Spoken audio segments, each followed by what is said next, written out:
Olá, pessoal, tudo bem? Aqui quem fala é o Medina. Eu falo aqui da sala de reuniões que fica ao lado da minha sala, aqui na nossa sede, em nosso escritório, para comentar com vocês sobre um julgado bastante interessante, bastante relevante para aqueles que atuam na advocacia junto aos tribunais superiores, mas também junto aos tribunais locais, quando se está em jogo a aplicação de tese firmada no julgamento de recurso extraordinário com repercussão geral reconhecida, e, a meu ver, como nós veremos na sequência, esse entendimento, quero crer, também diz respeito ao modo como a gente deve se comportar quando estamos diante da aplicação de tese firmada em julgamento de recursos especiais repetitivos, por exemplo, porque, pelo menos por analogia, como nós veremos, a orientação ali aplicada no julgado que eu vou comentar deve se aplicar também, a orientação observada no julgado que a gente vai comentar deve ser aplicada também em relação a outros tipos de precedentes qualificados, para usar a terminologia que vem ganhando força junto aos tribunais superiores. Bom, em primeiro lugar, de que estamos falando aqui? Eu vou compartilhar com vocês aqui na tela um trechinho do que eu escrevi em meu Código de Processo Civil comentado, quando eu trato, né, quando eu escrevo ah, sobre o artigo 140 do Código, do artigo 1040 do Código de Processo Civil, artigo 1040 do Código de Processo Civil, né? Deixa eu só deixar aqui certinho para vocês. Pois bem, então agora apareceu aqui na tela o artigo 1040 do CPC, que trata da publicação, né? Então, aqui nós estamos em que etapa? Nós já tínhamos um recurso especial afetado, alguns recursos especiais afetados em relação a determinado tema, e já foi fixada a tese. Ou a gente tem um recurso extraordinário, ou alguns recursos extraordinários que geraram um tema de repercussão geral, e o Supremo Tribunal Federal fixou a tese. E daí foi publicado o acórdão paradigma. O que significa dizer que foi publicado o acórdão paradigma? Foi publicado o acórdão que fixou a tese, né? Aquilo que muitas vezes, muitos de nós vem chamando de precedente. Então, foi publicado o acórdão paradigma. Então, uma vez publicado o acórdão que fixou a tese, daí vem aqui algumas atitudes que podem ser tomadas por outros órgãos jurisdicionais nos outros tribunais. Então, por exemplo, foi publicado o acórdão paradigma no Supremo Tribunal Federal, fixando determinada tese no julgamento de recurso extraordinário, né? Com repercussão geral, como mencionei. Então, o presidente ou vice-presidente do tribunal local negará seguimento aos recursos especial ou extraordinário sobrestados na origem, se o acórdão recorrido estiver em conformidade com a orientação firmada, né? E aqui, o inciso segundo, ele permite, ou faz referência à possibilidade de realização do juízo de retratação, né? É o que diz ali, ó, o órgão, né, que proferiu o acórdão recorrido na origem, reexaminará o processo de competência originária, a remessa necessária ou recurso anteriormente julgado, se o acórdão recorrido contrariar a orientação do Tribunal Superior. A gente vai fazer um comentário bastante rápido sobre essa hipótese em particular aqui. Por quê, pessoal? Porque esses dias, há poucos dias, foi proferido um julgamento muito importante pelo Superior Tribunal de Justiça, que foi destacado no informativo de jurisprudência do Superior Tribunal de Justiça, que, de algum modo, meio que relativiza a orientação que até então prevalecia na jurisprudência. Deixa eu compartilhar aqui mais uma vez o que eu escrevi, porque ali no meu livro eu cito a evolução da jurisprudência desde o Código de Processo Civil de 1973 a respeito, nos comentários, né? Aqui está no CPC comentado. Eu tenho outro livro que eu trato de recursos e precedentes, em que eu examino a matéria com um pouco mais devagar e profundidade, tá? Então, aqui, o item 2, marco temporal para aplicação de precedente vinculante, publicação. Veja que eu destaquei aqui a publicação. Por quê? Porque, como eu observo logo na sequência, né, para aplicação desse dispositivo, basta a publicação.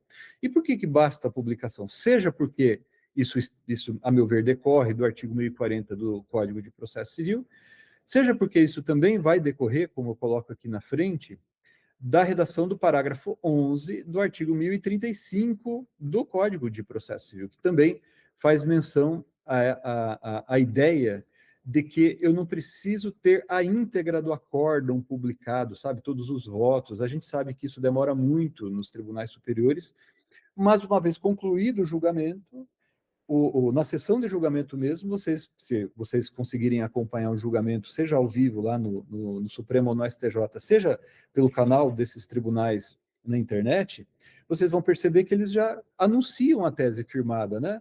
Então, o presidente sei lá, o ministro, hoje o ministro Fachin, que é o presidente do Supremo, está, e é também, evidentemente, está presidindo, se ele estiver lá, né, estiver naquele momento trabalhando, não estiver licenciado ou coisa assim, ele está presidindo a sessão de julgamento. Quando concluído o julgamento, o ministro anuncia a tese firmada.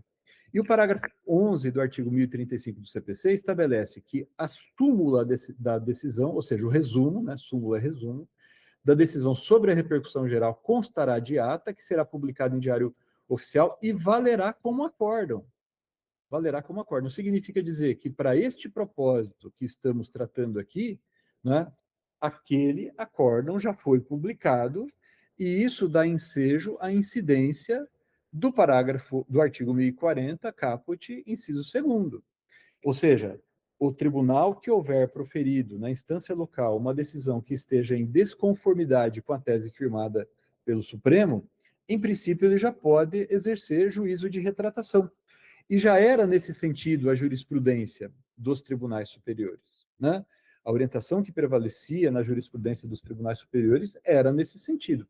Inclusive, o Superior Tribunal de Justiça, em outro informativo um pouco anterior, ele até mesmo já anunciava ou já destacava julgado nesse sentido, né? Eu vou colocar aqui para vocês também um exemplo que me parece interessante a gente mencionar aqui, que eu extraí da jurisprudência, né?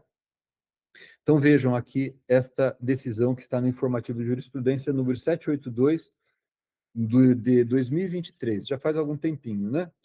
Aqui nós não estamos falando da tese firmada no julgamento de recurso extraordinário com repercussão geral reconhecida, mas de tese firmada sob a sistemática de recursos repetitivos. Trânsito em julgado, desnecessidade, né? E daí aqui se destacou, se trata de um julgado proferido em 2023, que da relatoria do ministro Herman Benjamin, que hoje é presidente do Superior Tribunal de Justiça, né? Mas ele mesmo cita outras decisões da própria corte, do próprio STJ, no mesmo sentido, né? Que está aqui nesse caso um julgado da relatoria do eminente ministro Mauro Campbell, em que se deliberou que é desnecessário aguardar o trânsito em julgado para aplicação do paradigma firmado em sede de recurso repetitivo. Então, vejam, me parece, né, que todos nós aqui estamos de acordo com a ideia de que, uma vez julgado pelo Supremo ou pelo STJ, né, um desses recursos, firmado uma tese vinculante, ou um precedente qualificado, como se tem costumado chamar, então, essa orientação já há de ser aplicada pelos tribunais nos seus julgamentos. Então, eu estou aqui no Tribunal de Justiça, sei lá, de São Paulo, do Paraná, vai haver um julgamento sobre um caso, né, os processos estavam sobrestados, daí ou às vezes não estavam sobrestados, né, mas eu tive ciência da tese, eu vou julgar esta apelação agora, então eu já observo a tese no julgamento da apelação, por exemplo. Mas olha só o que decidiu agora, né, há poucos dias, o Superior Tribunal de Justiça. E isso aqui, pessoal, a meu ver, vai impactar de maneira significativa a nossa atuação, né? Aqui no nosso escritório a gente tem um monte de causa nos tribunais, nos tribunais superiores, então isso daqui é algo que nos chama a atenção também, e por isso eu achei interessante destacar para vocês. Por quê? Olha só, o que é que decidiu aqui o Superior Tribunal de Justiça, né? É um processo em segredo de justiça, a gente até tem acesso ao acórdão, né, mas constam ali apenas as iniciais das partes, como eu vou observar na sequência. Foi julgado no final aqui de setembro e só agora ganhou destaque no informativo de 7 de outubro, né, que foi recentemente publicado. tá certo? Eu vou ler aqui do que consta do informativo apenas o destaque, que está escrito, olha, ainda que não seja necessário o trânsito em julgado, né, ainda que não seja necessário, o trânsito em julgado dê precedente para que o tema de repercussão geral tenha aplicação imediata, ou seja, como mencionei há pouco, essa tese firmada seja observada em outros julgamentos, prossegue aqui o Superior Tribunal de Justiça. Não se mostra conveniente eventual exercício de juízo de retratação pelo STJ antes do trânsito em julgado da tese vinculante no Supremo Tribunal Federal. Então, veja, estamos falando aqui de uma particularidade relacionada ao juízo de retratação.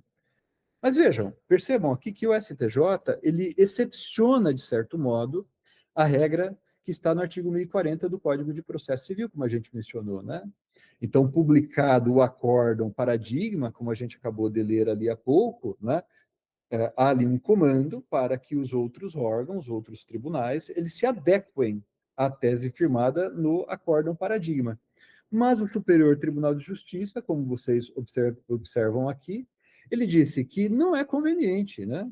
Não se mostra conveniente. E por que que ele não se mostra conveniente? Ali no informativo consta, mas eu procurei o acórdão, eu achei que era importante eu conhecer a íntegra desse modo de pensar, para poder comentar aqui com vocês e passar a informação mais completa, porque, repito, isso daqui é algo que interessa muito e de perto a todos aqueles que labutam no dia a dia do Superior Tribunal de Justiça, do Supremo Tribunal Federal. Deixa eu só ampliar aqui um pouquinho o trecho do julgamento.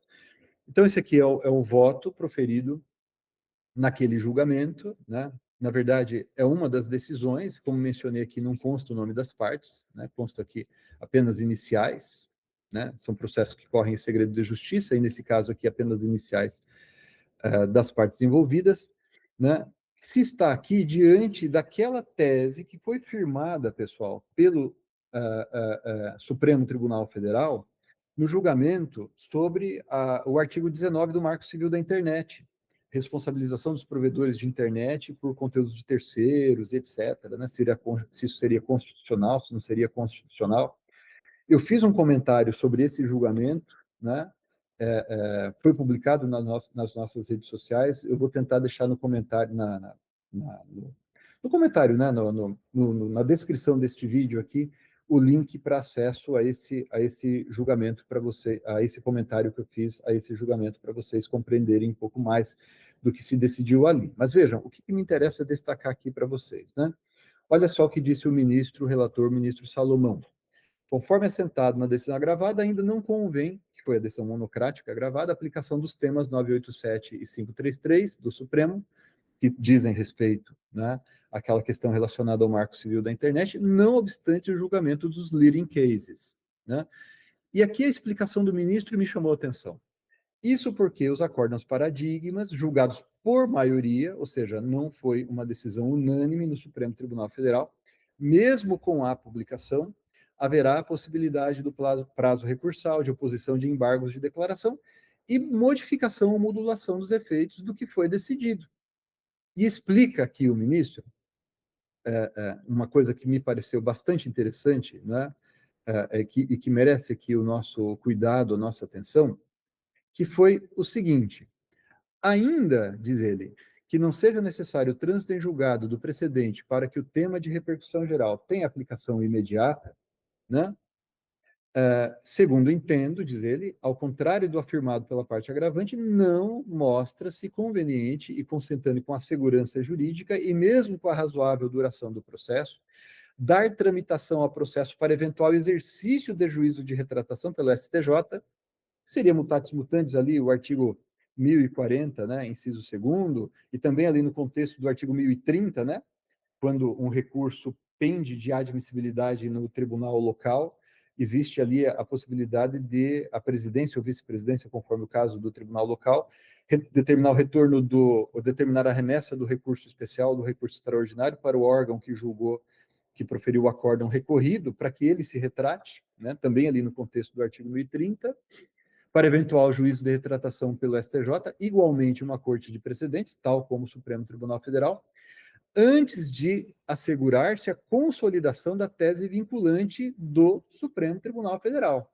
E aqui o destaque, uma vez que, como é de sabença, não é incomum no rito da sistemática da repercussão geral que haja o acolhimento pelo plenário da Corte Suprema de embargos de declaração, né, para aperfeiçoamento, modificação ou mesmo modulação dos efeitos, né, de teses sufragadas. Ou seja, vejam só que interessante, com esse julgado que foi anunciado, essa orientação que foi anunciada naquele informativo de jurisprudência que acaba de ser publicado pelo Superior Tribunal de Justiça, né, o STJ decidiu que, uma vez fixado o precedente pelo Supremo Tribunal Federal, fixada a tese pelo Supremo Tribunal Federal no julgamento de recurso extraordinário com repercussão geral, uma vez sendo também admissíveis embargos de declaração, seja porque eles poderão ter um efeito modificativo, seja porque no julgamento dos embargos de declaração o Supremo poderá modular a tese firmada, ou seja, determinar que a tese não vai ser aplicada de imediato, ou ela tem uma aplicação a partir da data da sua publicação e não alcança casos anteriores, etc. Né? Modulação dos efeitos diz respeito justamente a isso, dizer que tipos de processo poderão ser afetados, atingidos, melhor dizendo, pela tese firmada. Então, disse o Superior Tribunal de Justiça, nesse julgamento que foi proferido pela Corte Especial do Tribunal, que eles preferem aguardar o Supremo deliberar sobre o julgamento de eventuais embargos de declaração. Isso me chama a atenção. Por quê? Porque, não raro, né, o Supremo Tribunal Federal julga os primeiros embargos de declaração, segundos embargos de declaração, contra um mesmo acórdão que fixou tese, e nos segundos embargos de declaração tem alguma modificação em relação aos efeitos infringentes. Eu não tiro a razão do STJ, né? Efeitos infringentes ou sobre modulação, melhor dizendo. Né? Eu não tiro, repito, não é aqui uma crítica ao que o STJ decidiu, eu até, de alguma maneira, simpatizo com esse modo de pensar, mas convenhamos que é uma orientação um pouco diferente. E que, por analogia, pode repercutir em relação às teses firmadas pelo próprio Superior Tribunal de Justiça em relação aos outros tribunais. Porque, por exemplo, poderá o Superior Tribunal de Justiça, no julgamento, seja pela primeira sessão, segunda sessão, ou pela Corte Especial do Superior Tribunal de Justiça, julgar um recurso especial repetitivo, né? Um tema repetitivo, e no julgamento desse tema fixar uma tese, e na fixação da tese, o acórdão que fixar a tese se submeterá ao recurso de embargo de declaração. Será que os tribunais locais vão ter que aplicar essa orientação do STJ também quando se tratar de tese firmada pelo Superior Tribunal de Justiça no julgamento de repetitivos? Ou seja, sei lá, a presidência do Tribunal de Justiça do Paraná, a presidência da sessão lá no Tribunal de Justiça do Estado de São Paulo, poderá dizer, não, esse acórdão aqui foi proferido pelo STJ, mas como cabem embargos de declaração, eu prefiro aguardar para que transite em julgado a tese? Por analogia, isso é defensável.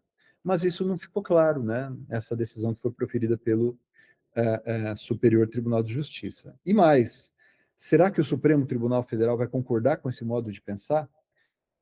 Isso nos chama a atenção para uma outra questão. Os tribunais superiores, quando proferem decisões fixando teses, é de todo conveniente, isso vale para o STJ e para o Supremo Tribunal Federal também, que eles já deliberem sobre a eventual modulação desde logo. Né? Isso, repito, vale para o STJ e para o Supremo. No caso do Supremo, é muito comum eles fixarem uma tese e não falarem nada sobre modulação. Então, eu parto do pressuposto de que a tese é aplicável de imediato. Mas percebam que o Superior Tribunal de Justiça relativiza, vamos dizer assim, esse modo de pensar.